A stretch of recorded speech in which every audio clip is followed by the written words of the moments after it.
안녕하세요. 김호준입니다. 문고리 3인방은 월 1억씩 국정으로부터 받은 상납금이 대통령 지시였다고 주장했습니다. 이런 주장은 아마도 자신들은 돈을 전달한 창구에 불과했고 법적인 문제가 없다는 소리겠죠. 말하자면 대통령의 통치자금에 속한다는 의미인데 과연 그런가? 탄핵 정국이 한창이었던 작년 말 그리고 올해 초 이들 3인방을 20여 년 전 면접 보고 채용하고 그리고 이후로도 지속적으로 업무 지시를 한 사람은 박근혜 전 대통령이 아니라 최순실이었다는 각종 보도가 쏟아졌었죠. 심지어 17년간 최순실의 운전기사를 했던 김모 씨는 3인방을 최순실의 종이라고까지 증언을 했었습니다. 만약 40억에 이르는 국정원 특수활동비의 사용 권한을 최순실이 가지고 있었다면 그래서 그 국정원 공작비가 국가안보가 아닌 대통령 의사가 물론 각종 미용 시술에 사용됐다면 국민 입장에서 상상만 해도 수치스러운 가정입니다만 검찰은 이 대목을 반드시 수사에 밝혀내야 한다. 아직도 태블릿이 최순실의 것이 아니며 대통령은 억울하게 당했다고 주장하는 세력이 있죠. 이제는 그 끝을 좀 봤으면 합니다. 김호준 생각이었습니다.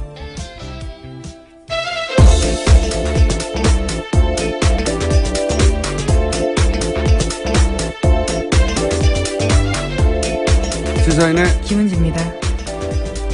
두 사람이 구속됐죠? 네, 오늘 새벽에 구속됐는데요. 서울중앙지법 권순호 영장전담 부장판사는 죄를 범했다고 의심할 만한 상당한 이유가 있고 증거인멸에 염려가 있다라면서 영장 발부의 이유를 설명했습니다. 안봉근이지만 이렇게 해서 3인방 모두가 지금 수감된 상태인 건데 아직도 태블릿이 최순실 것 아니다. 대통령은 사익을 추구한 적이 없다. 이런 얘기를 하신 분들이 있죠. 실제. 왜냐하면 박근혜 전 대통령도 아직도 그렇게 주장하고 있기 때문에요. 네. 3차 담화에서도 사실은 핵심 메시지가 그거였어요. 잠시 다시 들어보시겠습니다. 오로지 국가와 국민을 위하는 마음으로 모든 노력을 다해왔습니다. 단 한순간도 저의 사익을 추구하지 않았고 작은 사심도 품지 않고 살아왔습니다. 미용시술은 국익이 아니에요. 네, 국익이 아닌데 사실 이 3인방에 대해서 작년 말 올해 초 그러니까 우리나라 언론이 언론 역사상 이렇게 활발하게 탐사 보도를 한 적이 과연 있을까 싶을 정도로 국내에 존재하는 모든 레벨의 미디어들이 사실은 최순실의 과거, 최태민 씨 또는 3인방의 과거에 대해서 추적 보도를 했었고 그때 굉장히 많은 보도가 쏟아져 있었어요. 네, 그렇죠. 그때 잠시 되짚어 보면 일단 98년 대구 달성에서 보궐선거로 박근혜 전 대통령이 처음으로 정치권에 등장을 했단 말이죠. 그리고 그 당시 달성 지구당의 초무 과장이 안봉근 비서관이었어요. 관련해서 올해 초였던 걸로 1월이었던 걸로 기억하는데 JTBC의 그 스포트라이트에서 이 3인방을 추정한 적이 있습니다. 그때 그 출연했던 사람 중에 한나라당의 달성지구의 관계자가 나와서 그리고 또 박근혜 의원실에서 일하다가 1년 만에 관둔 전직 보좌관이 나와서 뭐라고 증언을 했냐면 면접은 최순실 씨가 봤다. 그런 얘기를 했었고요. 박근혜 전 대통령이 본 게 아니죠. 예, 그리고 또 다른 방송에서 기억이 안 나네요. 하여튼 또 다른 방송에서 이재만 전 비서관 구속된 추천한 사람은 나성린 전 새누리당 의원이고 당시 나 의원도 면접은 박근혜 전 대통령이 본 게 아니다. 최순실 정면에 언급했었고 그때 1년 일하고 관뒀다고 증언한 그 비서관 후임으로 온 사람이 이재만 비서관, 안봉근 이재만 비서관이군요. 예, 헷갈립니다. 어쨌든 네. 그러하고 안봉근 전 비서관에 대해서는 그 사람들이 또 뭐라고 그랬냐면 정윤회 씨의 비서처럼 역할을, 박근혜 전 대통령의 비서가 아니라 정윤회 씨의 비서처럼 역할을 했다. 그리고 이제 의원회관에서 회의를 의원이니까 해야 되는데 그게 아니라 강남 안가에서 최순실 정윤회 부부가 업무 지시를 했다. 뭐 이런 얘기. 네, 소위 삼성동 팀이라고 해서 여의도에서는 꽤 유명했었습니다. 이런 증언은 사실 여러 매체에서 여러 사람의 입을 통해서 나왔었어요. 예. 그리고 최순실 씨 17년 운전기사 했던 김모 씨, 이분이 가장 구체적인 이야기를 했었는데, 세계일보 이런 걸로 기억합니다. 예, 그렇죠. 예. 뭐라고 그랬냐면, 이제, 안가는 신사동에 있는 S빌딩, 예, 한국문화재단, 예, 거기서, 최순실 정윤회 부부가 사실상 업무 지시를 다 했고, 그리고 아주 구체적인 이런 얘기를 했어요. 예, 3인방에 대해서는 어떻게 표현했냐면, 그 사람들은 대통령의 사람이 아니다. 예, 대통령의 사람이 아니고, 이때는, 박근혜 전 대통령이 아직 탄핵되기 전입니다. 대통령의 사람, 그게, 대통령이, 물론, 직무정지 상태였긴 했지만, 아직 탄핵되기 전의 상태에서 나온 진술이었는데, 증언이었는데, 3인방은 순실이의 사람이라고 표현했어요. 순실이가 뽑았고, 순실이의 사람이고, 순실이의 적이라고 보면 된다. 그래서 박근혜 의원 위에 정윤회 실장이 있고 정윤회 실장 위에 최순실이 있다. 그 얘기를 17년간 운전기사 했던 분이 했죠. 예, 구체적으로. 그래서 저는 어떻게 생각이 드냐면 그 관계는 대통령이 취임한 이후에도 계속 유지된단 말이죠. 3인방이 이제 돈의 용처를 모른다고 말하잖아요. 예. 저는 세세한 용처는 몰랐을 수는 있다고 봅니다. 그런데 3인방이 이렇게 국정원이라고 하는 기관으로부터 별도로 매달 1억씩 받는 걸 최순실 씨가 몰랐다고는 저는 생각하기 힘들다. 3인방 위에 있었고, 그러니까 3인방이 대통령도 속이고, 최순실도 속이고, 국정원에서 1억씩 받는데 불가능하다라고 보는데, 국정원에는 추국장도 있지 않습니까? 예. 그리고 그 돈이 만약에 최순실 씨에게 갔다면 3인방이 몰랐을 리도 없다. 저는 그렇게 보는데, 이제 이 사건을 보자마자 저 나름대로 재구성한 것은 오히려 최순실의 요구로, 각종 의상, 미용시술 돈이 들어가니까, 거기에 필요한 돈을 3인방을 참고로 해서 받아서 최순실이 그 돈을 관리하면서 썼을 가능성, 예. 각도로 완전히 틀어서. 그런 가능성을 검찰이 수사해 봐야 된다. 그런 생각이 듭니다. 예, 여태까지 진행된 국정농단 사태의 어떤 패턴이라든가 혹은 최순실과 3인방의 관계를 보자면 그 방향으로 수사를 해야 되는 게 아닌가. 예. 네, 물론 아직 이재만 전 비서관 같은 경우에는 박근혜 전 대통령 지시에 따라서 전달을 받았다라고 이야기하고 있거든요. 또 윗사람에게 사용처를 물어보지 못했다라고 하고 있는데요. 최순실 쪽으로 당연히 이제 수사가 진행될 것으로 보입니다. 물론 부인하겠지만, 예. 또 그런 보도도 있거든요. 작년 6월인가요? 그 국정 처음으로 미르랑 네, TV조선이 보도했었습니다. 보도했을 때부터 국정으로부터 돈을 안 받았다는 거 아닙니까? 네, 그때부터 주지 말라라고 이야기했다는 건데요. 그 이전까지 박근혜 전 대통령의 예금을 줄지 않다가 그 이후로부터 예금을 줄었다고 하는 걸 보면, 예. 그런 연관성을 충분히 생각해 볼 수 있다. 예. 그 대목을 수사해야 된다. 그리고 이 돈이 이제 공작비였대요. 예. 네, 그렇죠? 국정원이 특수공작 사업비였다라고 어제 서훈 국정원장이 국정원 국정감사에서 밝혔습니다. 그러니까 특수공작 사업비에는 대북 공작과 해외 공작 활동, 대테러 비용 같은 것들이 되어 있는데요. 예산 편성의 취지와 전혀 다른 정도로 쓴 거라고 합니다. 그러니까요. 이게 이제 국민 안전에 쓰이라고 하는 것을 미용시설에 썼다면 끝판왕에 해당된다고 봅니다. 저는 이것이 이때까지 나온 국정농단의 여러 가지 사안들 중에 자, 그게 밝혀질지 좀 두고 보고요. 다음 뉴스는요. 네, 또 국정원의 또 다른 5억 원으로 이른바 진박 후보를 가리기 위해서 여론조사했다라는 소식도 어제 전해드렸었는데요. 그런데 그 여론조사가 선관위에 신고되지 않은 불법이라는 지적이 나오고 있다고 MBN이 보도했습니다. 여론조사 같은 경우에는 공직선거법상 이틀 전에 관할 선거여론조사 심의위원회에 서면 신고해야 하는데요. 그런 게 되어 있지 않다라는 겁니다. 글쎄, 이것도 뭐 결과가 나오겠죠. 예. 불법이 아니었으면 이렇게 몰래 국정원 돈까지 끌어다 줬을 리가 없다. 뭐 이런 생각은 듭니다만. 하여튼 지금 선관위에 신고되지 않아 불법 여론조사는 지적도 나오고 있다. 예. 다음 뉴스는요? 네, 국정원 댓글 사건 수사를 받던 국정원이요. 압수수색에 대비해서 가짜 사무실 같은 것들을 꾸렸다라는 것들은 이미 말씀드린 바가 있습니다. 그렇게 검찰 수사 방해해왔던 건데요. 이 사실이 드러나게 된 데에는 추명호 전 국장의 구속영장 기각이 결정적 역할을 했다라고 오늘 아침에 국민일보가 보도했습니다. 그러니까 추 전 국장의 영장 기각 소식을 접한 국정원 간부급 유모 씨가 억울하다라면서 진실을 말하기 시작한 건데요. 유 씨 같은 경우에는 한 달 전에 문성군 김여진 씨의 합성 사진을 제작했다라는 혐의로 구속된 바 있습니다.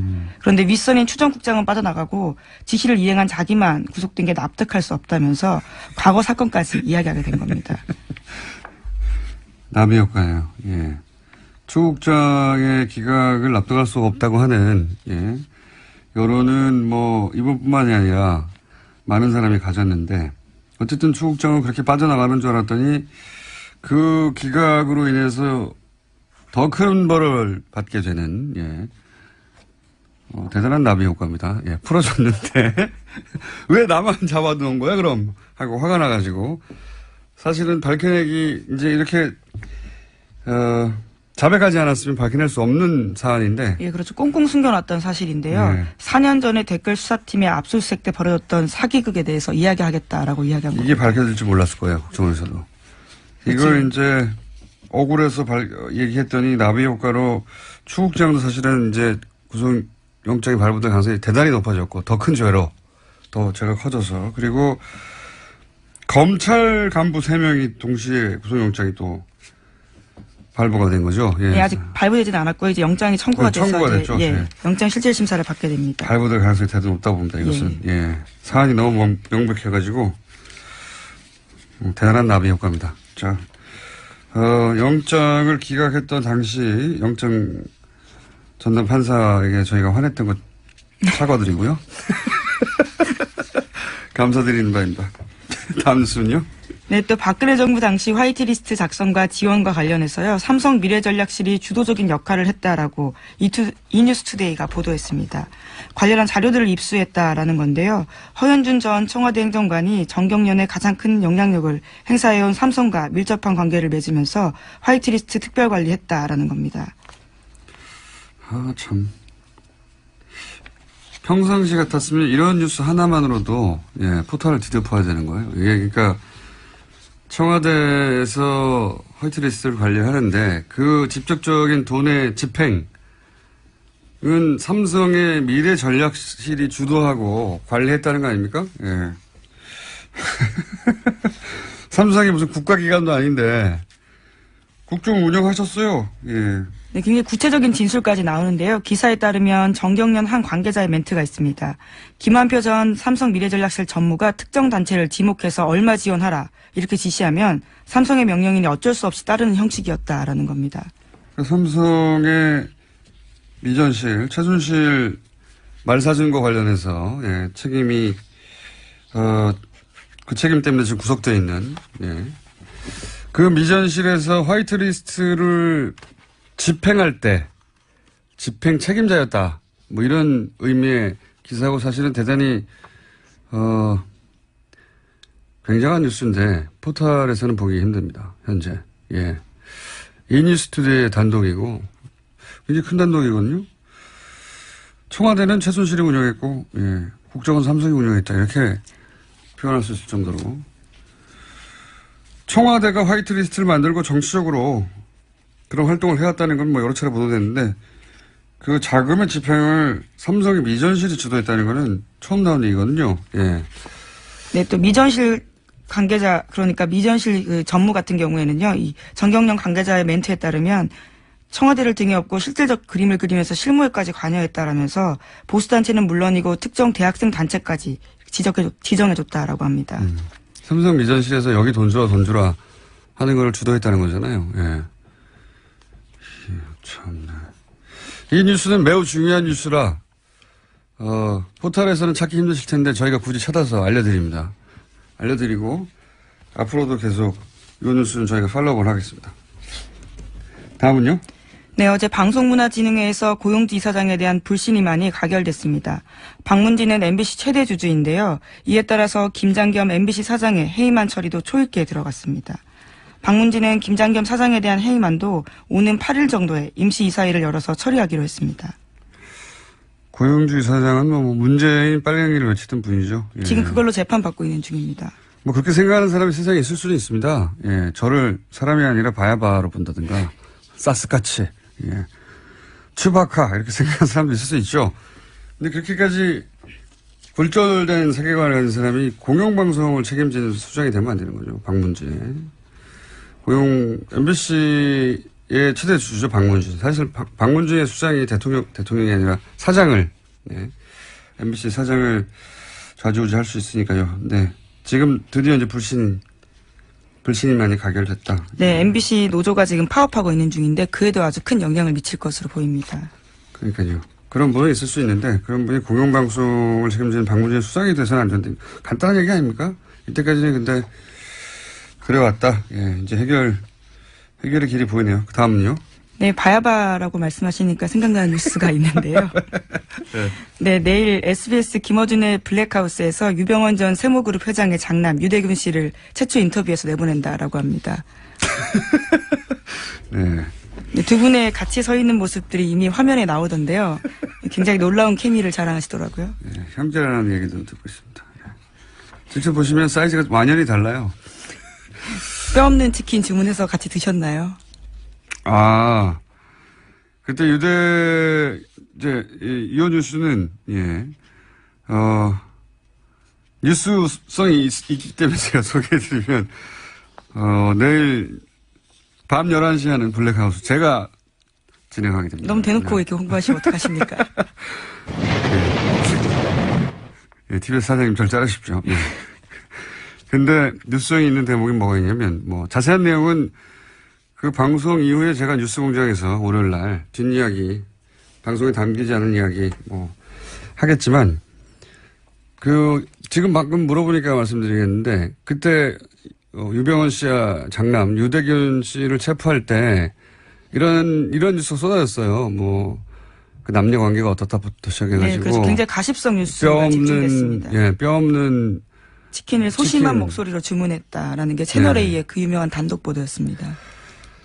근데 이게 이제, 물론 제가 물어봤어요. 그것도. 가서 물어봤는데, 이리저리 다 파악해 보니, 결론적으로 말씀드리면, 논두렁 시계와 같은 거였어요.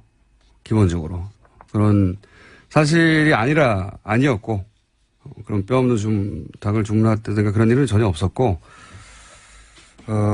이 내용은 나올지는 모르겠습니다만, 중요한 내용, 그렇게 결정적인 내용은 아니니까 말씀드리자면, 그런 일은 없었고, 그런 프레임이었어요. 예. 어쨌든 세월호 관련해서 아직 밝혀지지 않은 게 굉장히 많죠. 예. 밝혀지지 않은 게 굉장히 많은데 내일 방송에서는 세월호 관련해서 처음 들어보는 얘기가 나올 겁니다. 아마. 예. 제가 아무하고도 인터뷰하지 않는 분들 만나서 이제 깊은 내막 듣고 오는 게 제 전공이거든요. 예. 일부러 들으실 수 있다. 내일 밤에. 자, 다음 뉴스는요. 네, 오늘 박근혜 전 대통령의 제명 여부가 결정됩니다. 박근혜 전 대통령은 당 윤리위에 탈당 권고를 받고 열흘 넘게 의사를 밝히지 않았는데요. 이에 따라서 제명 요건이 충족됐다라는 게 홍준표 대표 쪽 생각입니다. 뭐 대단한 일이 벌어질 것처럼 막 떠들어대는데 결국 박근혜 전 대통령 사실상 정치적으로 사망한 박근혜 전 대통령 열흘이면 자동 제명되는 이거 하나 못해서 한국당이 이러고 있는 거예요. 예. 네, 심지어 서청원 최경환 의원 같은 경우에는 징계하겠다라고 했었는데요. 이 또한 미뤄두겠다라는 겁니다. 말도 안 되는. 뭐가 말이 안 되냐면 이 사안이 이렇게까지 대단한 사안인가. 예. 한국당이 현재 처지를 말해주는 뉴스라고 봅니다. 예. 다음 뉴스는요. 네, 또 구글과 네이버가 날성 공방을 벌였는데요. 세금 회피 논란과 네이버의 뉴스 편집 논란 등을 두고 정면 충돌한 겁니다.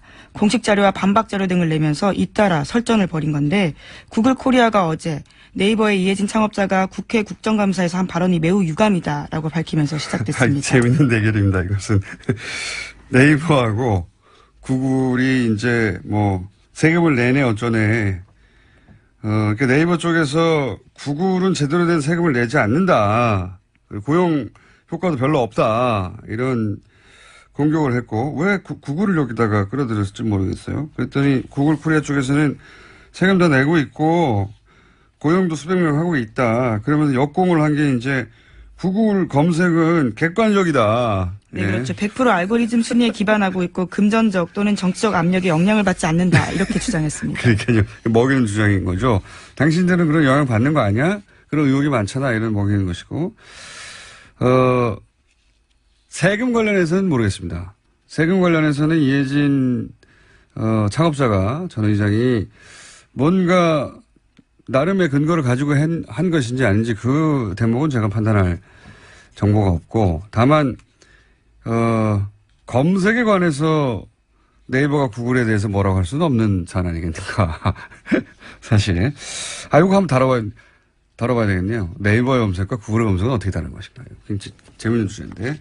근데 구글이 정확하게는 페이스북이 가장 집중적인 공격을 받는데, 우리나라에서 네이버가 이런 포털의 기능을 하는 곳이 사실상 개별 미디어보다 훨씬 언론적 영향을 많이 미치는데, 언론과는 다르게 규제를 받지 않는다. 이런 공격을 받고 있지 않습니까? 근데 지난 네? 국장감사 내내 그 이야기가 나왔었습니다. 미국에서도 사실은 특히 페이스북이 이미 미디어적 기능을 하고 있는데도 불구하고 아무런 통제도 없다고 해가지고, 지난 대선에 이제 러시아 관련해서, 왜냐면 그런 광고들이 미국 대선 광고인데 어떻게 러시아 루블화로 지불이 네, 그렇죠. 되냐.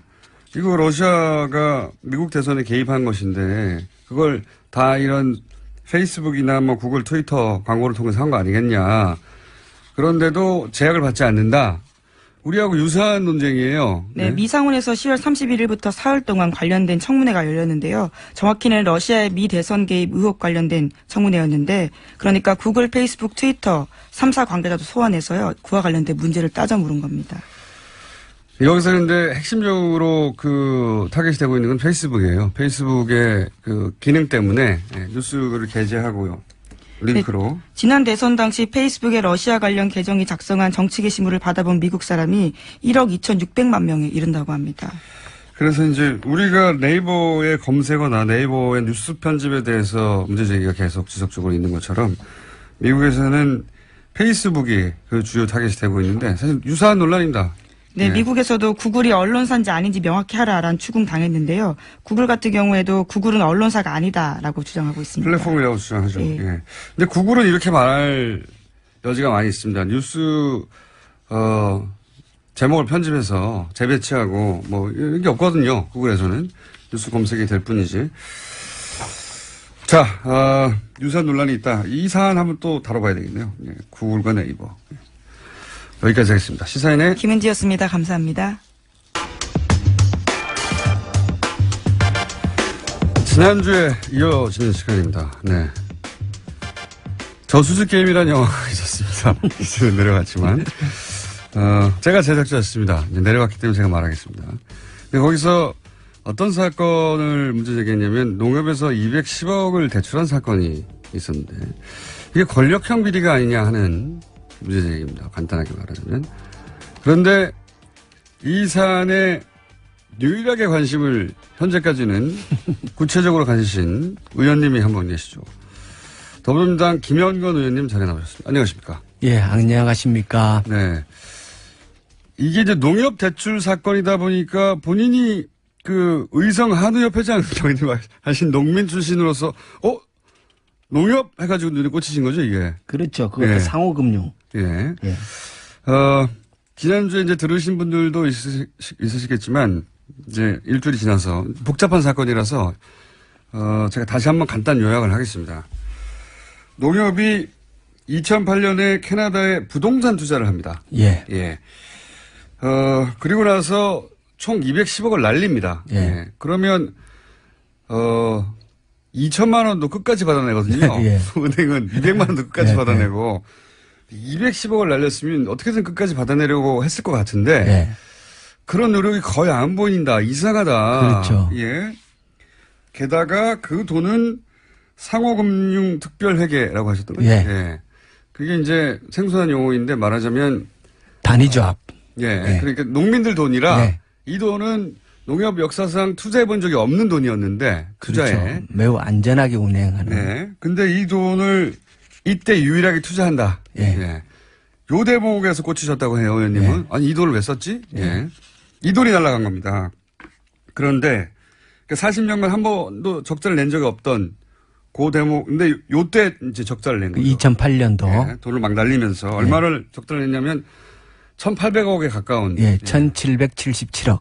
예. 1777억을 날려버렸어요. 날려버렸는데, 근데 이제 이상한 점들은 당시 농협회장이 이명박 전 대통령의 동지상고 동창 절친이고, 그리고 또 대출하는 과정에서 사실은 그 박석배라는 사람의 이름으로 대표가 돼서 대출이 그렇죠. 됐는데. 그 국내 법인. 네. 근데 그 법인은 대출 직전에 만들어진 거예요. 예. 게다가 박석배 씨는 사업을 해본 적이 없는 사람이고요. 현재 행불 상태입니다. 예. 캐나다 교민이었죠. 그리고 제보가 있기를 중간에 이 대출 과정에 이명박 전 대통령의 친인척이 연루됐다고 하는 입증할 수는 없습니다. 현재 제보는 그런 제보가 있었고 여러 건이 있었죠. 예. 그래서 입증이 안 됐기 때문에 누구라고 말씀드릴 수는 없지만 굉장히 가까운 매우 가까운 들으시면 금방 떠오를 이름이 거론됩니다. 여기서. 그리고 나서 이 모든 피해 이후에도 소송이 없다. 이런 의문점들이 있었던 사건. 그리고 소송을 하려고 보니까 서류도 없다. 소송할 만한. 그러니까 당시에 만들어진 서류도 없더라. 매우 이상한 사건이죠. 그러면서 이제 그 지난주는 무슨 말씀을 하셨냐면 210억을 대출했으면 아니 뭐 2억짜리를 대출해서 담보를 아파트를 잡거나 하는데 210억이면 아파트를 100채를 잡아야 되는 거죠. 2억짜리 아파트. 그리고 담보를 잡아야 될 것 같은데 이 담보를 제대로 잡지를 않았다 이게 도대체가. 그렇죠. 예. 그리고 그 수익이 발생하면 농협이 가져와야 되는데 그 수익을 받을 사람이 농협으로 안 돼 있더라. 저 수익증권의 그 담보권자가 농협이어야 하는데 농협이 안 돼 있더라. 캐나다의 현지 그 개발법인 대표. 앞으로 되어 있었던 거죠. 그러니까요. 그 수익을 농협이 가져와야 투자한 이유가 발생하는 거 아닙니까? 수익을 얻으려고 한 건데 그 개발 수익은 농협이 아니라 이런 제가 일을 하고 주시는 거 돈을 가져가는 거죠. 하여튼 그런 이상한 일이 발생했다. 요약하자면 자 오늘부터 할 얘기는 또 뭡니까? 자 앞으로 우선 17분간 본론에 들어가기 전에 지난번에 이제 MB가 들어와서 농업과 관련된 했는 일 중에 그 농협을 주식회사 체제로 바꿨다. 그러니까요. 이게 앞으로 농협의 대재앙이 될 거다라는 말씀을 하나 드렸는데 그 일 말고 또 MB가 했는 일이 하나 더 있어요. 뭐냐 그러면 GMO 식용 GMO를 본격적으로 수입하기 유전자 변형을 수입하기 시작한 게 MB입니다. 그 이전에는 식용 GMO 곡물을 우리나라가 수입한 적이 없어요. 2008년도 3월에 수입 결정을 하고 2008년도 5월부터 GMO 옥수수가 들어오기 시작을 해서 지금은 1년에 연 1,000만 톤 가량의 GMO 곡물이 대한민국으로 들어옵니다. 1,000만 톤이 어느 정도 양이냐면 우리나라에서 1년 생산하는 쌀의 총량이 400만 톤입니다. 그런데 1,000만 톤 가량의 곡물을 GMO 곡물을 우리나라가 수입하는 나라가 되었고 전 세계에서 가장 많이 수입하는 나라 중에 하나죠. 그중에 200만 톤은 식용으로 쓰고 그러니까 우리나라가 완전히 GMO 곡물의 세상으로 만들어진 게 MB부터 그렇게 된 겁니다. 훌륭한 일을 많이 하셨네요. 정말 일을 많이 했습니다. 부지런한 분이다 보니까. 자, 오늘 진도 나갈 부분은 뭡니까? 오늘은 그러니까 이제 우리가 이제 캐나다 토론토의 이 대출 사건을 보면서 두 가지 이것뿐만 아니라 다양한 그 대출의 농협이 이런 유사한 일을 또 딴 데서 하지 않았을까? 이상한 일도 많이 했다라는 사실 그게 하나의 측면이 있고요. 또 하나는 왜 하필이면 요 캐나다 건을 주목하느냐 그러면 네. 요것을 잘 살펴보면은 네.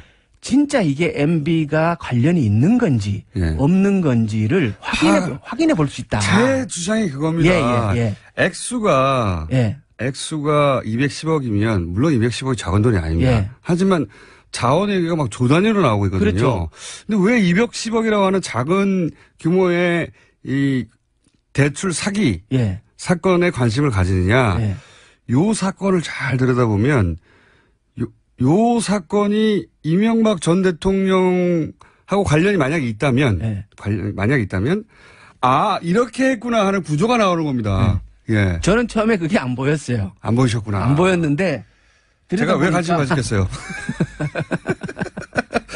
요 돈이 사라지는 은행이 있지 않습니까? 예.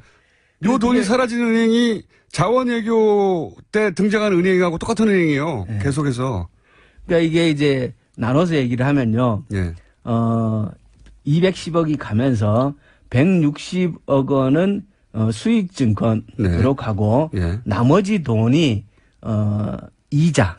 이자 몫으로 국내에 남아요. 네. 남는데 그 돈을 빌려줬으니까 이자도 받아야 되고 원금도 나중에 상환을 해야 되고 해야 하는 되는데. 그 통장을 개발업체와 예. 그 농협이 함께 개설을 합니다. 우리 생각해 보시면 우리가 뭐 아파트 예. 남매 이런 걸 대출 받으면 예, 예. 통장에다 계속 돈 넣지 그렇죠. 않습니까? 예, 예. 대출금 상환하지 않습니까? 그런 통장을 만들었다는 그렇죠. 거죠. 예. 돈을 주고받는 통장을 만드는데 그 통장을 4개를 만듭니다. 예. 외환은행 통장이고 2개는 원화 통장이고 2개는 미화 통장으로 만듭니다. 네. 이 4개의 통장을 통해서 농협이 210억을 대출을 해줬다가 60억은 예. 이자로 받아요. 예. 그러니까 돈이 오고 가고 했던 게 많은 거죠. 예. 그러면 이 4개의 통장을 농협이 질권 설정이라는 걸 해요. 예. 통장을 함께 개설을 하는데 자물쇠는 농협이 갖고 있는 거죠. 간단하게 표현하면 예. 농협만 인출을 할 수 있게. 농협만 인출할 수 있고. 왜냐하면 그건 농협 돈이니까요. 그렇죠. 농협이 그 예. 통장을 통해서 결국은 대출해준 돈의 이자와 원금을 회수해야 되는 거니까. 그렇죠. 근데 이게 돈이 왔다 갔다 하는데 농협이 그 자물쇠를 어느 순간에 풀어놓습니다. 이 영화에서도 다루는데 예. 엄청나게 이상한 일입니다. 근데 제가 알아보니까 그건 있을 수 없는 일이라 그래요. 당연하죠. 예. 엄청나게 이상한 일입니다. 예. 그거를 잠궈놔야 남이 못 예, 그렇죠, 가져가잖아요. 그걸 풀어놓습니다. 예. 그러니까 그 열쇠는 농협이 그래서 갖고 이야기가 있어야 되는 나오는군요. 거예요. 예. 농협이. 예. 농협이 갖고 있어야 되는데 그 중간에 이 열쇠 관리를 허술하게 함으로 인해 갖고 농협은 37억의 추가 손실을 거기서 또 봅니다. 요거를 뽑아가죠. 예. 저쪽에서. 돈이 들어왔다가 캐나다에서. 나갔다 하는데 예. 그 열쇠 관리를 제대로 안 해갖고 37억을 잃어버려요. 그 대목이 단순히 관리 부실이 아니라 이걸 왜 풀어줬냐 그러니까 하는 얘기가 사실은 캐나다 취재에서 계속 나왔어요. 예. 상식적으로 말이 안 농협 되니까. 측은 실수였다라고 얘기를 하는데 예, 실수- 업계의 얘기를 들어보면 그건 있을 수 없는 일이라 그래요. 실수 말이 안 된다는 말이 안 거죠. 되는 그거는 거죠. 상식에 어긋나는. 그리고 그걸 풀어달라는 요청이 캐나다에서 와서 그걸 풀어줬다고 예, 하는데 예. 풀어달라고 하는 요청을 하는 것도 말이 안 되고요. 예. 요청을 갖다가 풀어주는 것도 말이 안 되는 예. 겁니다. 그리고 그래서 풀어진 기간에 복잡한 금융용어는 알 필요가 예. 없고 자기가 열쇠가 있는데 그 예. 열쇠를 줄 이유가 없는 사람한테 줘가지고 그 돈을 그 사람이 가져가게 만든 거예요. 예. 은행이. 맞습니다. 여러분들 은행 가서 금고 열쇠 달라고 해보세요. 주나. 안 주지. 몰라요.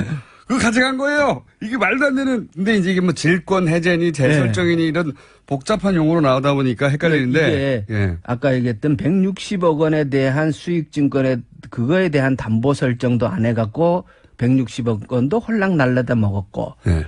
그러니까 요 4개의 통장에 대한 열쇠도 관리를 제대로 안 해서 또 돈을 홀라당 날라. 다 날린 겁니다. 예. 그래서. 예. 이거는 이런 일이 요건에서 반복적으로 집중적으로 일어난다는 거는 상식적으로 이해할 수가 없잖아요. 하나하나도 일어날 수 없는 예, 일이에요. 예.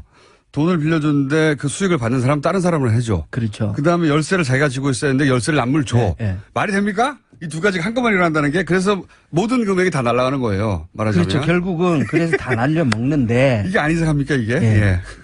근데 이제 요 4개의 통장. 예. 그럼 결국은 4개의 통장의 거래 내역을 어디에까지 돈이 아까 60억의 이자를 받았다 그랬잖아요. 그죠? 예. 그럼 어디 어디에선가 들어왔잖아요. 예. 그 4개의 통장으로. 예. 그리고 37억은 또 날려버렸다 그랬지 않습니까? 그 37억은 또 어느 통장으로 나갔을 거 아니에요. 예. 그렇기 때문에 이 4개 외환은행 통장의 거래 내역과 그 입출금이 된 통장을 조회하기 시작을 하면은 그렇죠. 결국 우리가 만약에 MB가 연계가 되어 있다 그러면 예. 그 MB의 흔적을 어떻게 찾겠어요? 찾을 수 있는 방법은 돈으로 찾아야 되는 거죠. 통장의 거래를 추적해 들어가는 수밖에 없지 않겠습니까? 그렇죠. 지금 말씀하시는 내용은 원래는 이제 돈 빌려간 곳에서 이자내라고 만든 예. 계좌, 그 계좌의 열쇠를 은행이 지고 있었는데 예. 열쇠를 풉니다. 네. 도저히 이해할 수 없게 풀자 이 돈이 사라집니다. 그렇죠. 사라진 다음에 어딘가로 입금됐을 거 아니냐. 그렇죠. 어디 갔는 곳이 있을 거 아니에요. 예. 이거를 추적하려면 고소고발이 있어야 되는 거 아닙니까? 그렇죠? 그렇죠. 근데 왜 고소고발을 안 하느냐. 네. 이게 영화의 내용입니다. 네. 고소고발 해야 한다. 네, 왜 안 네, 하느냐. 네, 네. 계좌 좀 열어보자. 네. 이거거든요. 농협이 그동안 이 고소고발을 안 했어요. 예. 그러니까 지금은 이제 검찰이 수사 단계에 있으니까 네. 이 4개 통장을 압수수색하고 거래 내역을 추적해 들어가면은 예. 이 돈이 어디로 사라졌는지 진짜 MB의 연관성이 있는지 없는지를 확인할 수 있을 거라는 거죠. 그게 이제 영화를 만든 이유입니다. 예. 요건 사건이 작은데 예. 요 계좌를 따라가다 보면 예. 요 계좌가 흘러가서 모여 있는 곳이 어디 있을 것이고 그렇죠. 예. 거기가 저수지에 있지 않겠는가. 예. 조세의 피차라든가. 그러니까 요 계좌가 예. 그 저수지로 물이 들어가는 물고일 가능성, 이 물고와 연결되어 있을 가능성을 보는 거죠. 아니 영화 할 때 나오셨어야지. 영화 다 끝나고 나서 이제. 사실 영화를 다 끝났으니까 제가 이렇게 막 말을 할 수 있긴 합니다만 저수지 게임이라는 게 그 내용이에요. 예. 예. 그 내용을 사실 국내 언론 누구도 관심 갖지 않고 있는데 그냥 뭐 비자금 얘기, 추상적인 얘기 아닙니까? 네, 네. 어떻게 찾아요? 네. 여기를 따라가면 비자금의 저수지를 찾을 수도 있지 않을까? 예. 근데 왜 아무도 고소고발을 안 하지? 네. 제발 고소고발을 해다오. 이런 요청이자 비명을 지르고 있는 거거든요. 예. 그래서 제가 그 너무 4개 늦게 나오셨어요. 통장에 4개 통장에 통장 번호를 가져왔다는 거. 예. 이거 4개 통장을 다 갖고 있으니까 예.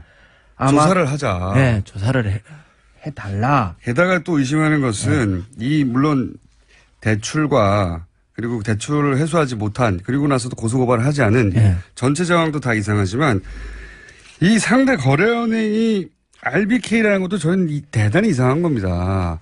그렇죠. 예, 캐나다에서 하베스트 무슨 2조 날렸다, 뭐, 예. 릴 2조 날렸다, 이런 사안들 있지 않습니까? 초대형 자원외교 실패 예. 스토리에 단골 등장합니다. 이 은행이. 예. 항상 로얄 뱅크 오브 캐나다가 네. 등장해요. 그리고 로얄 뱅크 오브 캐나다의 조세 해피처로 이게 빠져나가지 않았을까 이런 의심도 있는데 여기까지밖에 못했어요. 네. 의원님 이제- 나머지를 하셔야 되는지. 그건 이제 이 통장을 저도 예. 이제 아직 그쪽까지 못 갔고 예. 이 통장을 압수수색해서 거래 내역을 다 추적을 해야 되는데 예. 제가 할 능력이 없으니까 거기서부터는 그다음에 검찰이 해야죠. 예. 검찰도 아마 이 계좌 번호를 갖고 있지 않을까 생각을 해요. 왜냐 이제는, 그러면 예. 농협의 서류를 다 가져갔다고 하니까 이제. 예. 만약에 없다면 드릴 수도 있고 그리고 요 기자분들도 예. 오늘은 이해가 가셨을 거예요. 왜 자꾸 저수지 게임이라는 영화를 들고 예. 사람들도 안 보는데 떠들어대고 이거 이상하다고 말해왔는지 이상합니다. 엄청나게 이상한 사건입니다. 그리고 근데 그렇죠. 단초도 여기 있고 예. 그리고 이제 이 돈 추적해 보면 됩니다. 그거 말고 예. 또 있다면서요. 꽤 많아요, 종류는. 예. 종류를 그러니까- 한번 또 정리해 볼까요? 어, 이게 이제 저희는 프로토타입이라고 부르거든요. 그러니까 그러니까 해먹은 프로토타입이 아니겠는가 초반에. 2008년도에 네. 1,777억의 적자가 났다 그랬잖아요. 네네. 그런데 해마다 이제 상호금융 돈을 가지고 하고 그 돈을 가지고 단위조합 지역 시골의 농협에게 이자를 정산을 해주고 예. 나중에 추가 정산을 또 해줍니다. 왜냐 그러면 이 돈이 그 시골 농협들의 운영하는데 굉장히 소중한 돈이기 때문에 예. 근데 그 해에는 매해 해주던 1,200억 정도의 추가 정산도 안 해줬어요. 이게 이 그러면, 범죄도 같은 예. 범죄도 똑같은 돈이어도 굉장히 악질적인 예. 범죄입니다. 이게 그 돈을 빼먹었다는 게. 그렇죠. 그러면 예. 1,777억의 적자와 그거 안 해준 것 그리고 보통 이제 회계는 당년의 손실을 다 반영시키지 않는다고 그러거든요. 예. 그런 것까지 치면은 대략 한 4천억 내지 5천억 정도의 그의 손실이 남는 게 아닌가 이렇게 추산을 해요. 그럼 많이 다 해먹었네요. 예, 서브프라임 그 모기지 사태가 있긴 했지만 예. 이건 너무 큰 금액이다. 이것을 다 살펴봐야 되지 않겠는가라는 생각을 하는데요. 예. 2008년도 작년에만 해도 예. 그 발리에 발리. 예. 투자해가지고 그거는 이 건은 캐나다 토론토 사건의 담당자가 같은 사람이 한 거예요. 네. 그래서 거기서 61억 날려먹은 것도 있고요. 예. 또 발리의 다른 건인데 예. 40억 원을 또 날려먹은 게 있어요. 그런데 40억. 예, 이 사람은 이분이 자살한 분 아닙니까? 예, 맞습니다. 나중에 40억 원밖에 안 날렸는데. 예, 진짜 저수지에 예. 변사체로 발견이 그렇죠. 돼요. 예. 유가족은 자살할 이유가 없다고 아직도 얘기하고 있는데. 이분은 그렇죠. 이게 40억을 손실 본 건데 그 당시에 가장 그러니까 적은 손실액수에 그렇죠. 해당됐어요. 그때 왜 그 210억을 날려먹은 사람의 징계가 안 됐느냐라고 얘기를 했을 때 예.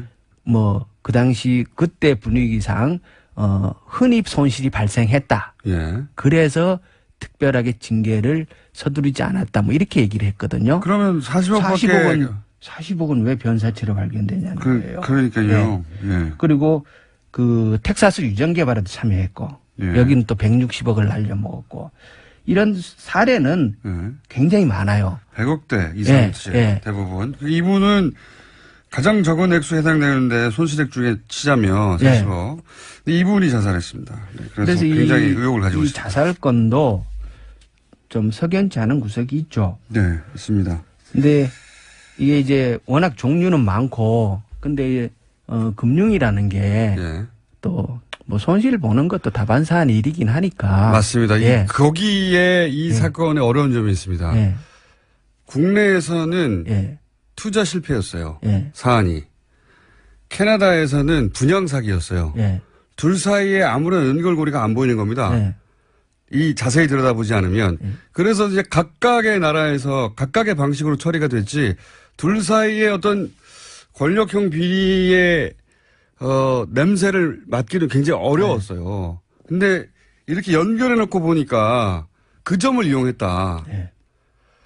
어차피 투자 실패라고 하고 뭐 투자는 실패할 수 있으니까 투자 실패라고 해버리면 많은 실패 중에 하나로 묻혀갈 것이다. 그렇죠. 누군가가 기획했다면 그런 예, 생각을 한 예. 게 아니겠는가. 워낙 이게 이제 많이 일어나는 일 중에 하나로 묻힐 가능성도 있고 그 중에 어느 게 진짜고 어느 게 그냥 일반적으로 일어나는 일인지를 구별하기가 쉽지 않아요. 그러니까요. 어느 게 기획이고 어느 게 실제로 투자 실패인지. 예. 근데 요거는 기획의 냄새가 엄청나게 난다는 겁니다. 그렇죠. 아까 그 뭡니까 160억 원에 대한 담보 설정 안 한 것과 37억을 열세를 넘겨줘서 잃어버리 이 있을 수 없는 일이라는 거죠. 이거는 금융기관에 있는 분들 얘기를 들어보면 말도 안 되는 곱하기 말도 안 되는 걸 2번 연속으로 해놨다고. 예. 번개 한 6번 정도 연속으로 맞은 거야. 말도 안 되는 소리라고 하는데 그게 일어났는데 하필이면 여기에 이명박 전 대통령 이름이 거론되고 주변에서 그리고 하필이면 자원외교에서 날려먹은 은행이 등장하고 그리고 누군가 한 사람도 자살을 하고 이상한 구성 요소를 다 갖췄다는 겁니다. 그래서 지금이라도 그 4개의 통장을 압수수색해야 된다. 이 얘기를 다시 한번 강조를 드리고. 그리고 요거는 또 한 번 더 하겠다. 여기 또 이야기 더 있습니다. 네. 지금까지 김현건 의원이었습니다. 다음 주에 뵙겠습니다. 감사합니다. 예, 고맙습니다.